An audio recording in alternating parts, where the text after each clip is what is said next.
helping aging adults and their families thrive. Pathways for Aging, that's our topic next on City Corner.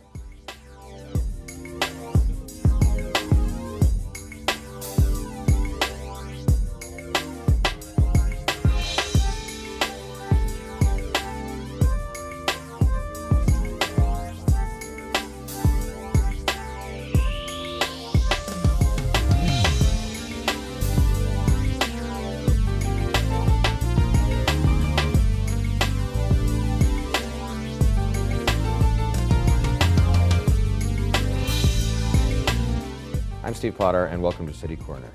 All right, let me say up front that we're all getting older. Get that out of the way. And the older that we get, though, more and more of us have to deal with issues pertaining to our aging parents. And I'd like you to meet our guest today that knows what she's talking about. Jeannie Krause-Taylor is a clinical social worker. She's also the founder and president of Pathways for Aging. Jeannie, welcome to the program. Well, thanks for having me, Steve. Yeah, I guess it's an issue that we all deal with if we're lucky enough to have our parents. When we get older, at a certain age, all of a sudden, our parents become old. Yes, I hear that all the time. So many people, especially the baby boomer generation, are dealing with issues of aging parents and not knowing what's out there, what to do, where to turn. They often get frustrated, guilty, anger, a lot of emotions. And I guess sometimes there's a lot to deal with. Oh, there's a tremendous amount to deal with. When you start looking at how your parent is changing and things that they used to be able to do and how they took care of you and now they're not able to take care of themselves, and you find yourself turning around taking care of them, it's a real mind change. You have to really do a lot of work to wrap your mind around the changes. Right. Psychologically, that's got to be a problem for some people, becoming the caregiver to the person that gave you care your whole life. Oh, definitely. It's a real role reversal, and I find often that people that, if their parent is starting to have some maybe cognitive problems and not thinking things through as clearly as they used to be able to, they're still very reticent about sort of stepping in and making some decisions or changing the way things are going, because that's my parent, that's my mom or dad, and they're the ones in charge. Right, and sometimes you can meet resistance, right? I mean, projecting myself, I know when I get older, I'm going to have a hard time relinquishing control, perhaps even when it's in my best interests. Exactly. So often I see that the parents as well, they don't want to give up control. And I have had clients themselves I had one lady with Alzheimer's, and her son is asking me about helping her, and he lives out of state, and he wants us to oversee her while, he's gone, and she's still living in her own home. And during the middle of the interview, she turns to him and says, "I'm still your mother." So she really does, she wants to hold on to that, and it's hard to give, nobody wants to give that up. I know in my family we've been very lucky as far as family members getting old. They were pretty independent up until the end. I know it's not always that case. In fact, I had a grandmother I was very close to that really had it all together pretty much into the late 90s. Would you say that's a little unusual? Well, yes. There's many people that don't have cognitive problems, but the research has shown that if we all live long enough, they said, eventually we will end up with Alzheimer's. Right. And the older you get, the higher your chances of developing some kind of cognitive or memory problems as you age. Whether it's just short-term memory loss, or sometimes people seem to have judgment impaired, or what I call the filter is gone, where it's kind of like things that you, it's in the brain and out the mouth, right, without, things that maybe you would have not said in the past. It's like, it comes right out. I don't know, I feel like I have memory problems now. Do you know what I mean? Yes, I hear a lot of people that start in our age group that start saying, I'm getting forgetful too. What does that mean? Am I getting Alzheimer's? But not necessarily. It doesn't mean you have something to worry about. A lot of it comes down to paying attention, is what I've learned. A lot of times I think our lives are so fast-paced these days. We're thinking about different things than when we're doing one thing and we're thinking about something else. Right. So a lot of it's just we're not even paying attention. I almost think the press, I can blame the media since I'm in it. You're almost paranoid about Alzheimer's because it gets a lot of attention, and it should, of course, but there's a lot of natural memory loss. It's not Alzheimer's. And I almost think people, sometimes when I misplace something, it's in the back of my mind, it's like, am I losing it? But it could be nothing to worry about. Exactly, but you're right. I think there's so much awareness nowadays about Alzheimer's that that's the first thing that comes into people's minds because we are so scared of it. I mean, there is no real cure for Alzheimer's. So if you do get it, you know pretty much what's going to happen. It's a progressive condition as well. Right, and pretty much untreatable. Would Yes. you agree? Yeah, you're right. I mean, there are some medications that they're using out there now which can slow the process, but it doesn't work for everyone, and there really is no cure or even a definitive way to stop it at this point. Well, I know you can't answer this for sure, Jeannie, but do you think there ever will be? Do we have any reason to think that someday someone's going to make a breakthrough? Is that a reasonable hope? I think so. I mean, look at all they've done with cancer research these days. I mean, I don't know that they'll completely stop it, but with the way our society is aging, it's such a hot topic. I think they're going to pour as much money as possible into researching it. Well, that's another important part that you bring up when we're talking about pathways to aging. The issues that you deal with are more important now than they ever have been and will continue to be because our population keeps getting older and older. Because the baby boomers, as you say, and you know, we worry about Social Security and everything else. Oh, exactly. And I know I was talking with a group last night about caregiving and a little bit about some of the statistics. And basically, you're right, we are living longer. But I think what a lot of people don't think about is we're living longer, but we're living longer with more sick or unhealthy days. As you live longer, you're often living with some type of physical problem or chronic medical condition or cognitive problem. So you have more days, but they're not always healthy or high quality days.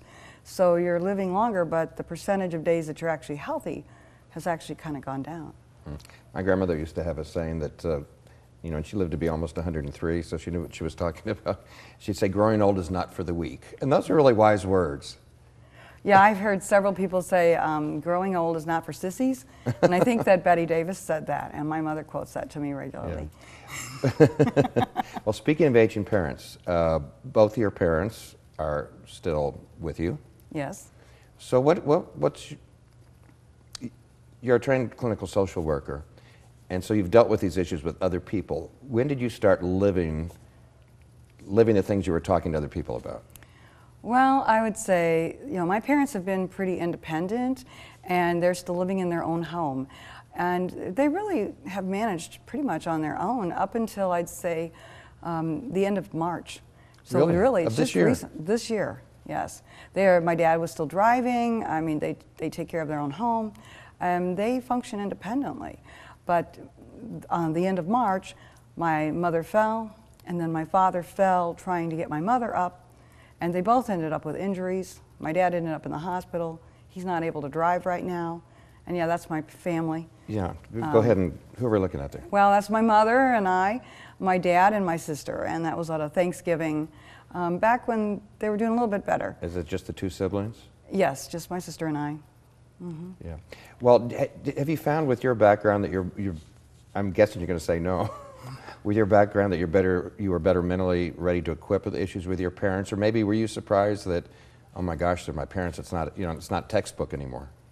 I would say, in some respects, it's a little bit easier, but yet, still, when it's your family, it's different because you have all those emotions, both you as well as they, and just like everyone else, they want to stay independent too, and they don't want me telling them what to do either. Right. So has that been difficult? Affecting your relationship with them?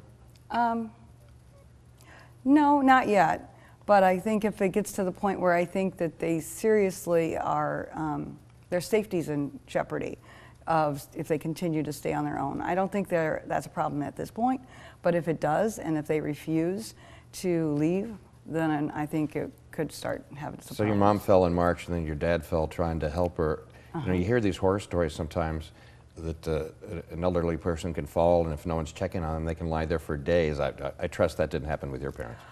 No, since there's two of them, it didn't, although my mother was on the floor for half an hour before my dad could hear her because he has hearing problems and he had the television on. Of course, he has it very loud, so he didn't hear her until he turned it off. Now both of them have an emergency response necklace that they're wearing. as well as we've hired some help to come in a couple days a week to help out. Yeah. So I'm not as worried about that. But you're right, often people do end up laying on the floor for days. I mean, I used to work in the hospital and do discharge planning, and I often had older adults that had been laying on the floor for a couple of days. No kidding. By the time they came into the hospital. Well, you know, not everyone, I guess, has family or family in the area, or, you know, depending where you live, maybe not right, close they friends may not around. talk to them every day.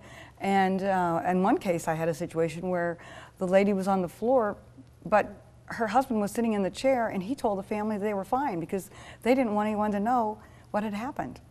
So they until the family actually came over a couple days later and found that she was indeed on the floor, but they didn't tell them when they called. Wow. This is something like the 8th year of your organization, Pathways for Aging. Yes, it is. It's our anniversary. Congratulations on that. What made this happen? What made it happen? Well, you know, I've worked in my career and as a social worker. I've worked in healthcare and I've worked with older adults primarily throughout my career. And even though I've worked with other age groups, I really always enjoyed working with the older adults. That's sort of been my passion. And so when I decided to leave working in the hospital system and decided to go out on my own, that's the first thing that I came to mind, you know, is I really liked working with older adults. I've worked in nursing homes, home health, hospital, and I really wanted to help them, but also to help their stressed out children, to help them to understand sort of what's going on with mom and dad and how we can work to solve some of these problems, because they're often very complex. I'm glad you say you liked older adults. You know what? Not everyone does. I know. I mean, I grew up, I had a lot of older relatives, so I always felt very comfortable around elderly people. But I have to say that I have some other friends that don't. I don't know why, they just don't relate. Yeah, you're right. I mean, I think I always had a very close relationship with my grandmother. And then I remember even when I was young, my great-grandmother coming over for dinner, and she would sit and tell us stories about her life, and I was always fascinated with that. And years later, working in a nursing home, I had many people say that was like my first job out of college, working in a nursing home. And so often friends or family would say, "Isn't that depressing?" And I never found it that way. And I almost felt like I had extra grandmothers working there, you know, because I would form relationships with some of them. We'll pick up on this, and I've got some things to share with you along those lines too. Pathways for Aging is the organization we're talking about, Jeannie Krause-Taylor, and we'll be back after this break. We'll see you then.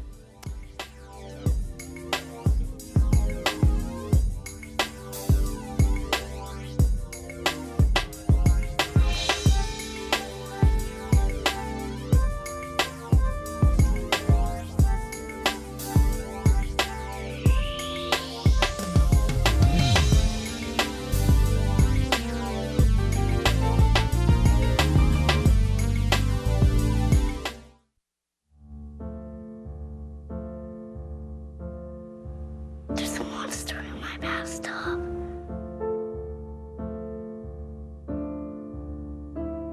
There's one on the couch. There's a monster on my bed. Keep innocent things from triggering an asthma attack.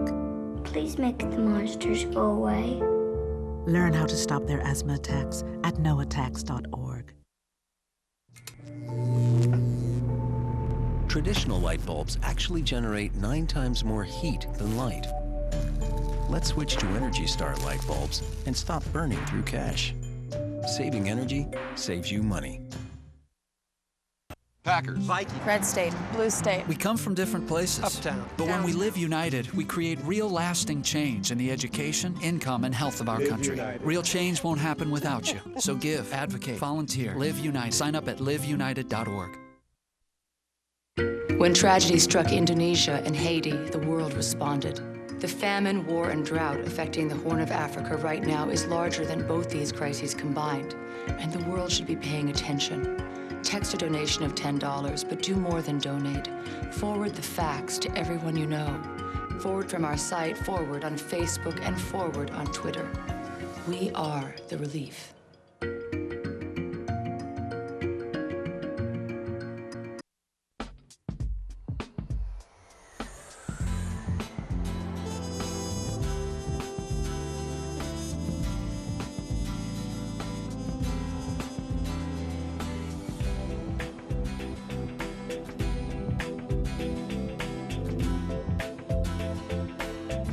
Experience St. Louis.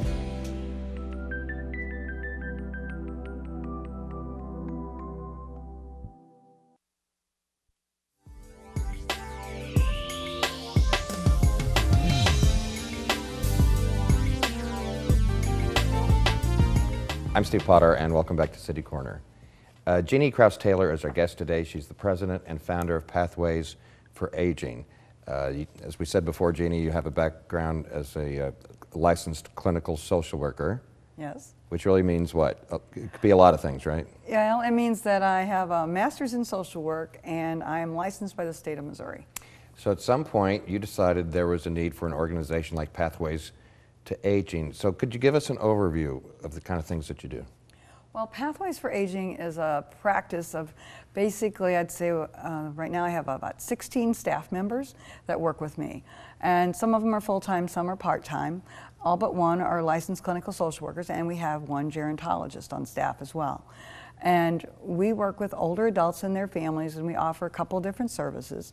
We offer psychotherapy for older adults, geriatric care management, which is where we do a lot of in-home assessments, trying to help the older adult and their family determine can they still safely live in their home, or do they need to move into senior housing, and what the options and resources are for both of those choices. We also offer caregiver coaching, where we coach the caregivers themselves and sometimes never even meet the older adult that they're caring for. Almost all of our services are offered in our clients' homes, so we go to them, which is one thing that's, I think, really important, especially the counseling piece. There aren't many people that offer that, but transportation is such a problem for our population, and we have a lot of clients that actually live in senior housing as well as their own home. Right. So my staff are out driving around much of the day, visiting people in their homes. Yeah. So I take it then, when we're talking about the reasons that you founded Pathways for Aging, you must have seen a lot of things that weren't happening in the real world as far as services and things that weren't being provided. I mean, you must have seen specific needs there where you thought you had to do it yourself? Yes, well, I guess so often our systems are so fragmented or fractured. I've worked for the state for years, I've worked in healthcare, and so often it seems that there's no continuity between one program and the next. So people will come into the hospital and we kind of fix them up and we send them home, and they may get home care for a few weeks or a month, and then that stops, and then nothing. There's nobody there to assist them after that point. And often that's when more problems arise. And when I worked in the hospital, so often people would end up back in the hospital again, often because of simple little problems that could have been fixed or taken care of at home, but no one knew how to do it or who to call, and so they just sort of deteriorated and ended up back in the hospital. So what I like to do is really to offer people some continuity, where we have somebody that can follow them regardless of where they're at, and provide ongoing services and oversight and help them just sort of know what's the next step and monitor things. Well, what kind of organization are you financially? I mean, how are you funded, and how do people pay for these things, and how does all that work? Well, and that question comes up all the time. We basically are funded a couple ways. As far as the counseling, we are able to bill insurance, Medicare and secondary insurances for people if they have a diagnosis. The majority of our clients who need counseling are diagnosed with depression or anxiety, but we do have a few people that have a history of chronic mental illness. And so if they have a diagnosis and are candidates for counseling, then we are able to bill insurance for that. The other services, the care management and the caregiver coaching, are private pay. But we have some packages where we try to work with people to make it affordable, and we tailor it to each family and client's needs. Okay, this next question, I'm not talking about Pathways to Aging, so it's no reflection on you guys. But if you don't have any money, is it a lot tougher to get older, and are you going to get the services that you need? It's much more difficult.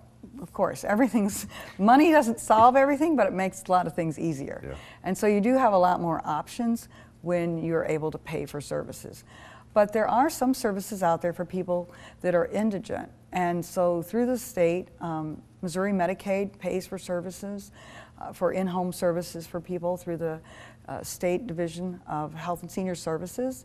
And there's also some local agencies.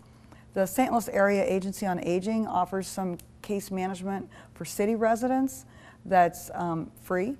And the Mideast Area Agency on Aging has a different system, but they offer some services as well. The problem is most of those people have to be pretty low income. Right. And the gap I see is the people that are not extremely impoverished, but they're not wealthy, and it's those people in the middle class that struggle. In the first segment, Jeannie, we were talking about your parents and how you started living, your work life, living at home, because your parents are getting older and they fell and they're beginning to have some problems now, and they're in their 80s, early 90s. Yes, so, 80s and 90s. Well, how are they doing now, by the way? Well, they're doing much better now, actually. And so my dad is hopeful that he can drive soon, and so they're doing better. And I think they're going to continue to improve. What happens to the older person that doesn't have a Jeannie, and I know you have a sister too, that doesn't have a couple of kids that care about them, or maybe they don't have any kids at all? Do they fall between the cracks? Does anybody know they're out there? They do often fall between the cracks. And it just depends on sometimes the kindness of neighbors or church groups. I mean, a lot of our clients or people that I've run into are being supported by sort of an informal network of people, maybe a friend, a neighbor, church. If they're a member of a church, sometimes the churches will be very helpful. But if they're totally isolated, what I see often is people that are no longer active in different organizations because of different health problems or lack of transportation, and so they really sort of withdraw from society, and then they really do lose a lot of those support systems that they had, and their friends have passed away maybe. Yeah. So it becomes difficult, and often nothing happens until there's a crisis. Just like when I worked in the hospital, we would see some of those folks in the hospital, and they were sort of struggling along until things just kind of crashed, and they ended up so sick that they ended up in the hospital.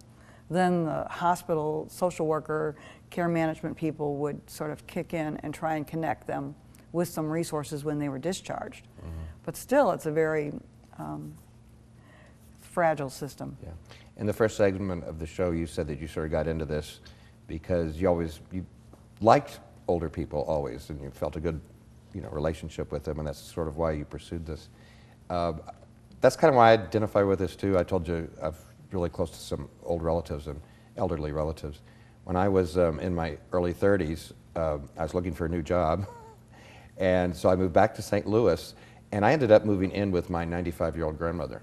Now, I didn't move in to take care of her like a lot of people, because actually, at that point, she really didn't need it. Mm-hmm. She still lived in a big old house where she'd raised her family. She's financially independent, thank goodness. So actually, she was helping me more because I was the one without the job. But anyway, at any rate, though, I had that experience of moving in with someone who's 95 years old, and just becoming even closer with her and experiencing what she was going through. And she was in a pretty good mental place at the time. But what are some of the concerns that people have when they come to you about their parents? Maybe they're like me, moved in with their 95-year-old grandmother. What are some of the issues that come up? I think a lot of the issues that come up is that they're worried about them.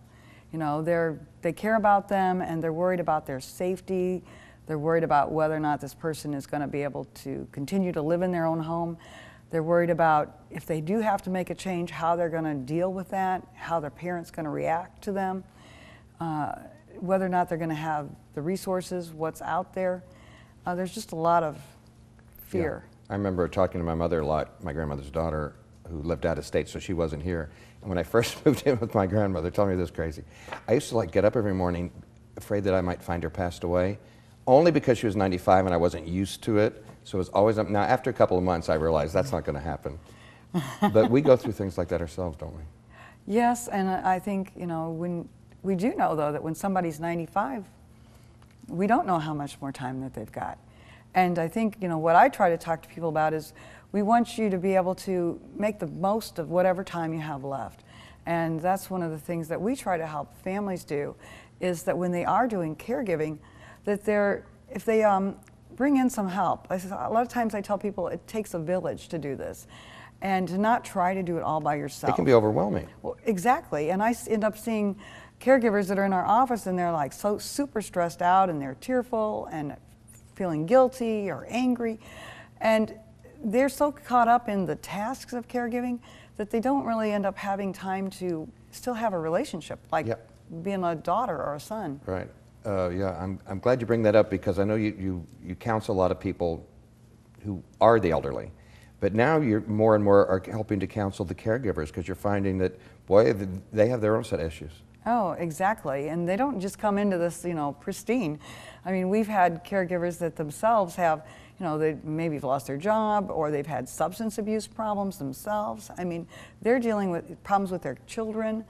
They're dealing with a lot of their own issues as well. And then you're just adding this on top of everything else that's going on in their lives. And some of them truly are the sandwich generation. Yeah. Here's an issue that I didn't even think about until when I was doing a little research on you and I read about it. The GLBT community, gay, lesbian, bisexual, and transgendered. This didn't even occur to me.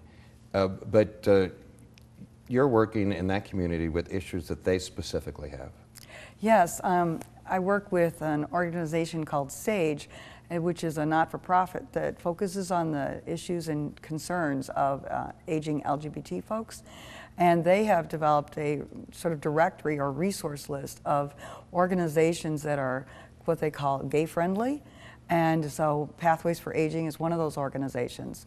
And so I've been involved with them, and occasionally they've referred some of their members or people from the community to us for services.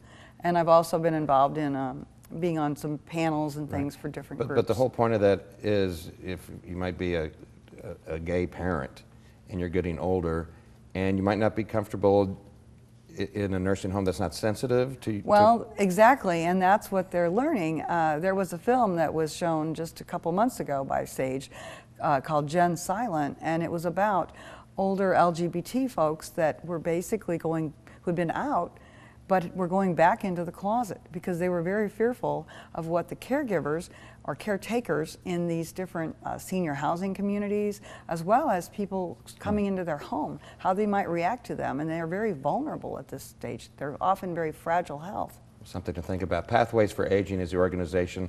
We hope people will check out your website. We'll have the contact information come out. There are a lot of different services. I mean, we haven't even touched on everything.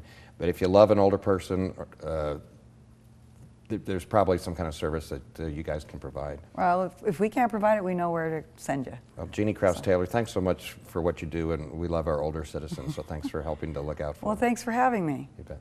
I'm Steve Potter. That's all the time we have for City Corner today. Thanks for watching. We'll see you next time.